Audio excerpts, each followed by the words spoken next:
Nick will be back in court to enter his plea January 7th. As for his potential legal strategy, E.T. is with two of L.A.'s most recognizable attorneys. These allegations get more outrageous by the minute. That is just so outrageous, Judge. That really is.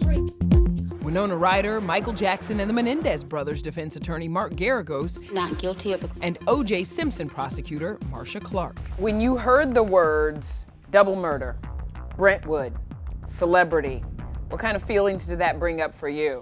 If you look at it that way, of course, it evokes Simpson, but this is different. In this case, the celebrity, the amazing talent of Rob Reiner, is the victim and his wife. And these two are beloved. It will certainly be a challenge for the prosecution in terms of keeping the case on track. The court will have to decide whether or not this is somebody who is competent to stand trial. If the DA does end up seeking the death penalty in this case, put into context how rare that would be here in California. Yeah, it would be rare, Nichelle, because we've had a moratorium on for over a decade in California. It was really reserved for serial killers. This is a person with a history of drug addiction.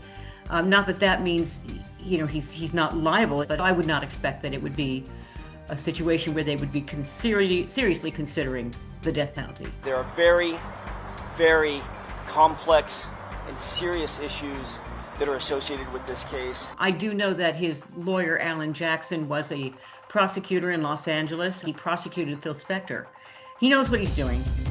When I saw that Alan was hired, my immediate reaction was the family was supportive of Nick. And I say this for several reasons. They're dealing with an enormous, unimaginable loss, and it doesn't mean that they don't love their brother. Nick was brought into a courtroom wearing the mental health vest. This is being set up for Alan sometime between now and January 7th. Either the proceedings will be suspended while they evaluate his competency, or they will enter both a plea of not guilty and not guilty by reason of insanity.